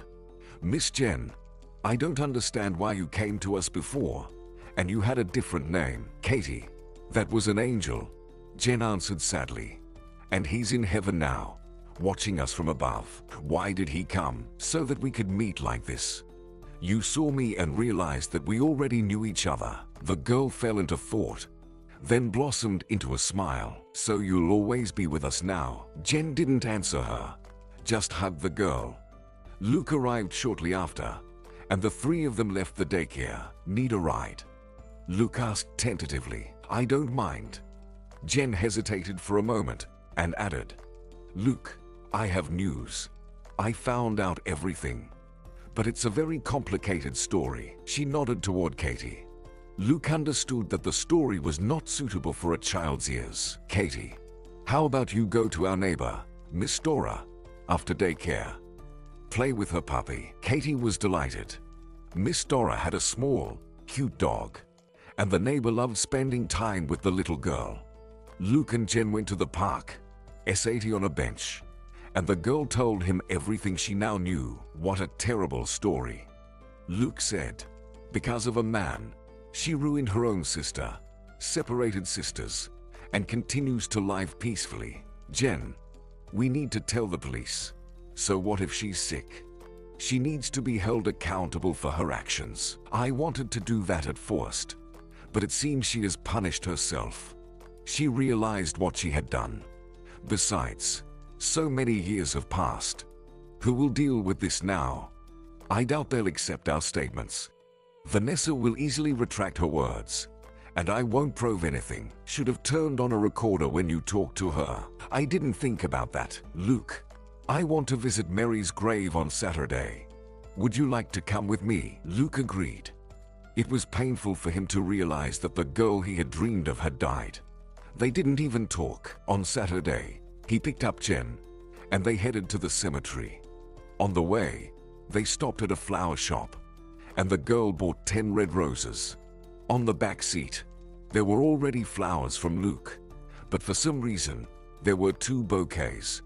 Each of them wanted to pay tribute to the memory of the girl who was just an acquaintance for one and a loved one for the other. Although they never had a chance to meet her in life, they quickly found Mary's grave. The girl found her final resting place under a young tree, planted by someone nearby. Fresh soil, a simple cross, a photograph amidst reefs. Jen looked at her sister's photograph, and her heart ached. How different her life would have been without the cruelty of her own aunt. There would be no an orphanage, no loneliness and tears, but instead, there would be 2 sisters who were friends, trusting each other. None of that happened, and it never would. "Hello, Murray," Jen whispered softly. "This is how we had to meet. Rest in peace, my dear." Tears welled up in her eyes. Jen lifted her head. Lord, how painful it was to realize that a close person had lived in the world, and you had no idea about their existence. And they had to meet only here, at the cemetery. Luke sadly gazed at Mary's photograph. A lovely, beautiful girl. Like a sunbeam, she appeared in his life and disappeared. Why? For what reason? And if he had dared to call back then, at the very beginning of their acquaintance, perhaps everything would have been different. It's hard to realize that nothing can be undone. They stood a little longer, placed the flowers, and walked towards their exit. But Luke suddenly stopped. "I need to visit my wife's grave," he said. He still held a bouquet of white roses in his hands. Jen was so lost in thought that she completely didn't pay attention to it. "Yes, of course," she agreed. "Should I wait for you here?" "No. Let's go together." Janet's grave was nearby. In the photo, she was a beautiful, vibrant woman. Jen looked thoughtfully at their image. "It's so sad when young and beautiful people leave us," she sighed. "Yes, very sad." Luke placed the flowers on his wife's grave. "I loved her very much. I don't know why she changed later. She used to be a sweet, simple girl in her youth. Loved me too. Why did she start drinking, partying? Sometimes I blame myself for it. I didn't spend enough time with my wife. I'll work. Don't blame yourself. Everything happened as it was meant to." Jen touched Luke's hand. "Let's go." And they headed towards their exit. Now it was finally over. Then they sat in the car for a long time, silent. For some reason, they didn't want to leave. "Jen," Luke broke the silence.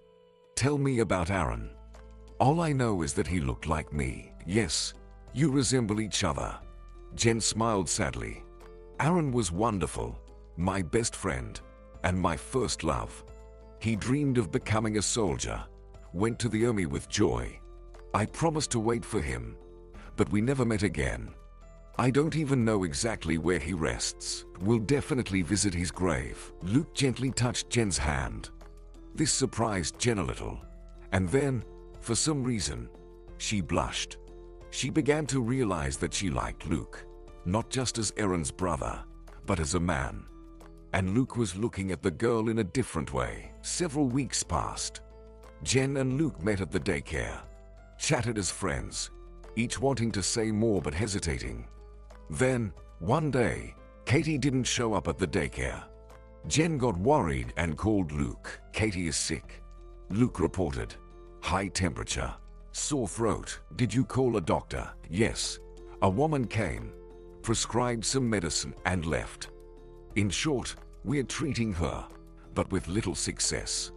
The fever isn't going down much, and her throat seems to hurt even more. Can I come over after work?" "That would be nice," Luke agreed. "Let me pick you up." From his tone, it was clear he was pleased with Jane's offer. In the evening, Jen was at Luke's apartment. Little Katie, upon seeing Jen, weakly smiled. "Hello," she said. "Did you come to heal me?" "I'll try," Jen replied. She patted the girl's head and examined the medicines. "I'm not a medic, but it's strange that the doctor prescribed only a fever reducer. Katie seems to have tonsillitis," she informed Luke. "I've been working with children for years. I know how it manifests." "So what should we do?" "I'm a historian, not a doctor," Luke shrugged. "We'll just follow the doctor's orders." "All right. Let's start with a classic remedy. Do you have honey?" "I don't think so." "All right. Just as I suspected. I brought some." Jen smiled.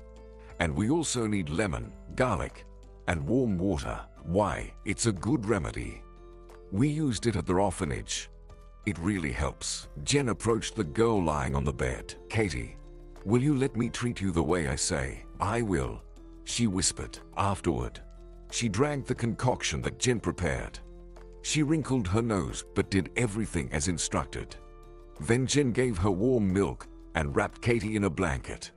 Luke observed the girl's actions, marveling at where she knew all this from. Soon Katie's temperature indeed subsided, and her sore throat stopped hurting. The girl fell asleep, and Jen and Luke moved to the kitchen to have some tea. They remained silent, gazing at each other, both reluctant to express their true feelings. Finally, Luke set aside his cup, sighed, and began, "Jen, we met under strange circumstances, and I believe it's not just a coincidence. You came to this city as a complete stranger and discovered your own history. I'm sorry you didn't get to meet Mary. I didn't know her well either, but I think she was a good person despite everything. And you are good, Jen. Don't you think that when I look at you, I think of Murray? No. Over the time we've known each other, I've come to see you as a close person. I feel at ease with you, and it's interesting. Jen, let's date. I understand I'm older, and maybe you see me only as Erin's brother. But perhaps, over time, things will change. Jen, let's be together." Jen listened to Luke, and her heart pounded with tremendous force. He touched her hand and fell silent. The girl flinched at the touch but didn't withdraw her hand. She lifted her head and softly spoke, "And what about love? I think I already love you." He almost whispered, "I can't believe I'm hearing these words." Jen admitted, "Luke, you do mean something to me. And Aaron has nothing to do with this. Yes, his ring. You still wear it without taking it off." Luke pointed to Jen's finger. "It's just a fond memory of the past," she said. "And you wouldn't mind replacing it with a gold one?" "Not at all," Jen replied. Katie recovered in 3 days, and soon Jen and Luke decided to get married. Mrs. Shannon, upon learning about their upcoming wedding, was both happy for the girl and a bit melancholic. Where would she find such a wonderful neighbor again? But that's life. The main thing was for Jen to be happy. Then Jen called Amanda. Her friend shared that she and Gordon would soon have a baby. "Jen, I didn't tell you, but I made a promise to myself to help a good person. And when everything is settled for them, I'd be able to get pregnant." "Jen, it happened. And who is this good person?" Jen asked with a smile. "Who else? You, of course." Her friend laughed. "Oh, Jen, how everything is falling into place. Maybe you'll get pregnant soon too." Amanda's words sobered Jen up. She hadn't told Luke the most crucial thing. After that unsuccessful pregnancy, she could never become a mother. Yes, he already had a child, but what family doesn't dream of having their own children? Luke would undoubtedly want to continue his lineage. It seemed that Jen was deceiving him by not revealing her health problems. For several days, she wrestled with the decision to tell Luke the truth, and one evening she finally gathered the courage. "Luke, we probably can't be together," she said after dinner. Katie was playing in her room.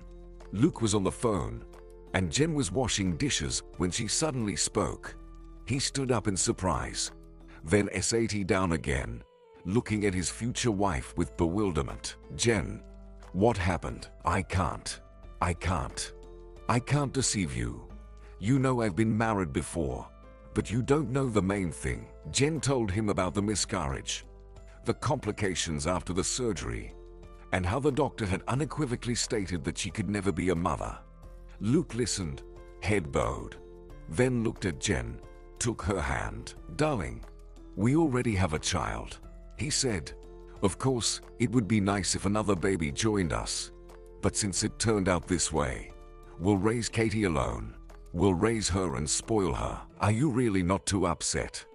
You won't leave me now?" Jen asked. "You won't get rid of me?" He smiled. "My little, silly girl. I love you so much. How could I ever leave you? You're my girl." Jen rushed into his arms, hugging him tightly. How could she ever doubt Luke? Why did she think he would leave her? She had just been nervous before the wedding, and the wedding turned out to be cheerful, with Luke and Jen's colleagues, Mrs. Shannon, Amanda, and Gordon. Only about 20 people, but it was noisy and joyful. Little Katie was happy too. She suddenly got a new mom. No, she didn't forget her own, but Jen turned out to be wonderful. And after 6 months, Jen started feeling unwell. It seemed like pregnancy symptoms: morning sickness, weakness, drowsiness. But what kind of pregnancy, given the doctor's long-standing verdict?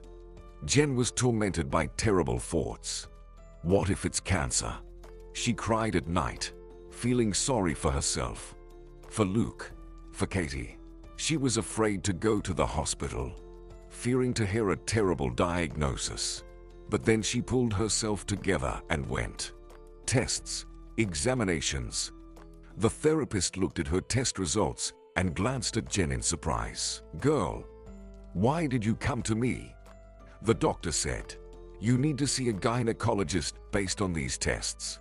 "Have you been there recently?" "6 months ago," mumbled Jen. "But he didn't find anything then." "He didn't find anything then, but now he will for sure." The doctor smiled. "Girl, you're pregnant. No doubt about it." "Pregnant?" gasped Jen. "But how? I was told before that I was infertile." "That doesn't count. Go to the gynecologist." The doctor smiled again. "Believe me, miracles happen. This is your case." Later, the gynecologist confirmed everything. The pregnancy was 6 to 8 weeks, and everything was within the normal range. "Do we keep it?" the doctor habitually asked. "Of course."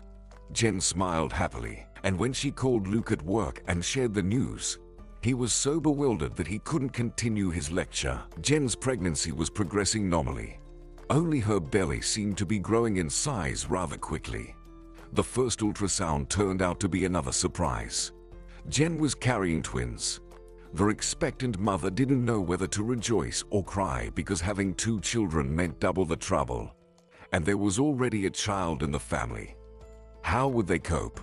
But her husband was confident that everything would work out. 2 little ones meant double the joy. "What are you surprised about?" Luke laughed. "After all, you were born with a sister." "A sister," nodded Jen. "Yet we never met." "Don't worry. Our little ones will have a happy fate, and we'll do everything for that," reassured Luke. At the appointed time, Jen gave birth to 3 babies, 2 girls and a boy. The doctors didn't know until the end that it would be like this because their ultrasound showed 2 fetuses. The 3rd baby always cleverly dodged the sensor. The boy was the smallest but, as it turned out later, the loudest. So, Jen and Luke's family became a large one. Yes, there were many challenges, but Jen and her husband managed. Little Katie, feeling like their older sister, helped in any way she could. She could sing a song and rock the cribs. It was a happy and close-knit family. When the babies were 3 months old, Jen was able to escape from home for a couple of hours for the first time. Luke let her go to a cafe to meet Amanda. Amanda's son was also growing up, slightly older than Jen's little ones. The young women were happy to meet, and all their conversations were about the children. And then Amanda remembered something. "Jen, something happened in the city. Maybe you heard. An old rich man fell from his window in the mansion. They say it's an accident, but he used to like young girls. The maids ran away from him. That's all," Amanda said. Jen understood that Amanda was talking about their old man who was involved in Mary's death. "He got what he deserved. Everyone gets what they deserve," she simply said. "What about your aunt? Do you know anything?" Amanda remembered. She knew the whole unpleasant story. "No," she shook her head. "Probably dead by now." "Let's find out for sure. You remember where she lived?" "Amanda, I don't want this. She means nothing to me. Besides, judging by her illness, she's been in the grave for a long time. Let's make sure of that." In the end, Amanda persuaded Jen, and they went to that very house. Jen had no desire to go inside. She asked the old ladies sitting nearby about Vanessa from apartment 23. "She lives and suffers," the old ladies sighed. "And when will the Lord take her? Doctors gave her a month to live, but it's been almost 2 years since the surgery. And she's not just living, she's only suffering. She screams from pain.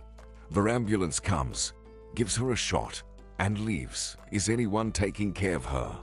Jen asked for some reason. A social worker visits her, just to make sure she's still alive. Oh, why did Vanessa have to suffer so much? She was such a good person, helped bring children into the world, but fate is cruel. Buried her daughter. Now she won't die herself. Death would be a relief for her. And who are you to her? You look like Mary, her late daughter. No, you imagined it. Jen replied, pulled Amanda by the sleeve, and they left. Then they were in a taxi. Silent, strange feeling. Jen said, I should hate her, even be happy that she's suffering. But I feel sorry for her. That's because you're a decent person, and your aunt is a monster. Let her answer for her actions. Amanda replied, maybe I should have gone to see her. Maybe she needs groceries. Jen, she's guilty of your mother's death. Amanda exclaimed, such things are unforgivable. It's right that she's not dying. Let her suffer. It's the best punishment for her. The elderly taxi driver, surprised by these words, looked at Amanda in the mirror. Then he turned and said, ladies, forgive me for interfering.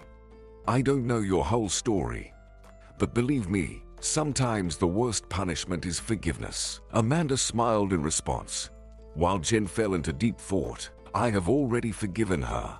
That's why she's dying free. She didn't say it out loud, but this thought haunted her. In the evening, Jen confessed to her husband that she had visited Vanessa's house. Is she still alive? Luke raised an eyebrow.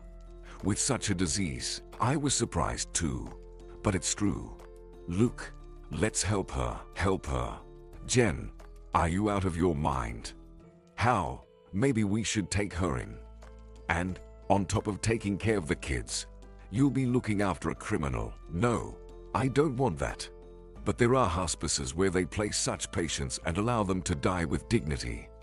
Let her die at least with dignity, since she couldn't live normally. I want to do this not out of pity, but in memory of my mother, whom I never knew. I think my mother was a good person. Yes, she stumbled. Yes, she got entangled. She was betrayed by her closest ones, and the dearest person destroyed her. Even my mother wouldn't wish such a death on her. Jen, you are my gold. Luke looked at his wife in amazement. He agreed to find out what it takes to place someone in hospice care.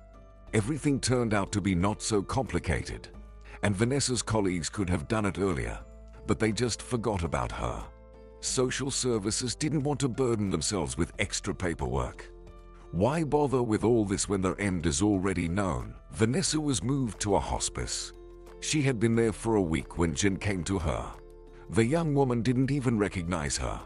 Vanessa already looked sick and frail from their first meeting, and now she lay before Jen practically like a mummy, only alive. Mary. Vanessa suddenly opened her eyes, seeing her visitor. I'm Jen. Do you remember? I visited you. Ah, you. Vanessa croaked, coughed. Why have you come? Are you enjoying looking at me? No. I came to tell you that I forgive you. Are you a priest or something? Where are you releasing me to? To Mom. Tell her I love her, even though I've never seen her. Also, tell her she has 2 granddaughters and a grandson, and another granddaughter. And I'll do everything to ensure that my children never become enemies. Tell Mary that I will lie for both of us. Saying this, Jen turned away to the window, barely holding back tears. Behind her, there was some gurgling sound. It was Vanessa laughing. So, you're sure I'll kick the bucket soon? She heard her aunt's voice. Live as long as you're given. Jen replied and left. After this meeting, she didn't feel relief. She just felt the need to talk to Vanessa. And Vanessa died that night. Jen realized it even before the morning call from the hospice. She dreamt of a young, beautiful girl, short and slim. She was laughing, waving to someone. Then suddenly Mary appeared beside her, and they were both calling someone to join them. Suddenly, a third figure emerged from the darkness, a woman, old and hunched. She approached the other two. They fell silent for a moment, then suddenly embraced her, took her hands, and disappeared into the mist. Luke took care of all the funeral arrangements for Vanessa. Yes, he was against it. Let the state bury her. After all, who was she to Jen? According to the documents, no one. Considering her past, she should have been forgotten. But Jen insisted on doing it. They were still human beings. Several more years passed. By that time, Luke had left the institute and started a business. He opened a travel agency that was in demand. Katie had already started school. Lily, Debbie, and Aaron attended kindergarten. Jen also went back to work. She was quite happy. She had a family, children, a beloved husband, an interesting job. What else did she need for life? One evening, as she was walking home, deciding to take a stroll, Luke picked up the kids from kindergarten earlier. They were all waiting for her at home. At least that's what Luke had informed her over the phone while they were apparently preparing dinner together. Meanwhile, Jen walked through the park, enjoying the autumn scenery. It was September, and leaves rustled softly under her feet.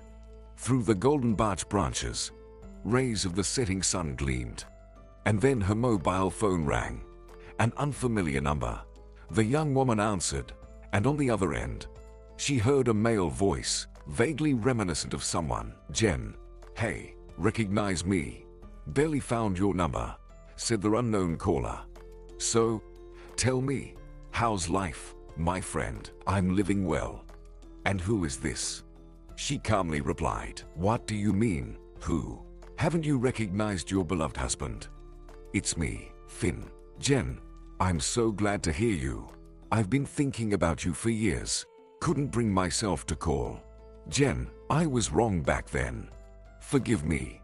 Where do you live now?" "Judging by the number, somewhere up north." "Where are you?" "I'll come wherever you say." "Why would you come?" Jen smirked. "How?" "Well, we had so much. Jen, I can't forget you." "Yeah.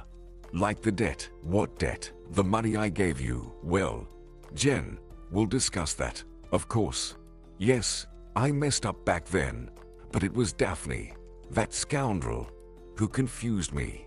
I fell for her persuasions. Deceived you. I'm no longer with her. Jen, I have a lot of money now.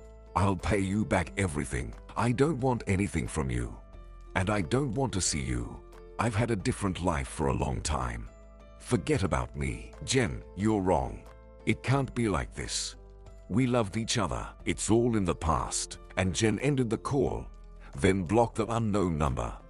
Why did he call? What for? Jen didn't understand, but it was so insignificant for her that she soon forgot about the call. And then there was a TV report. They talked about a criminal organization. All the organizers were caught, but the main one disappeared. They searched for him across the country for almost a month and arrested him at the airport.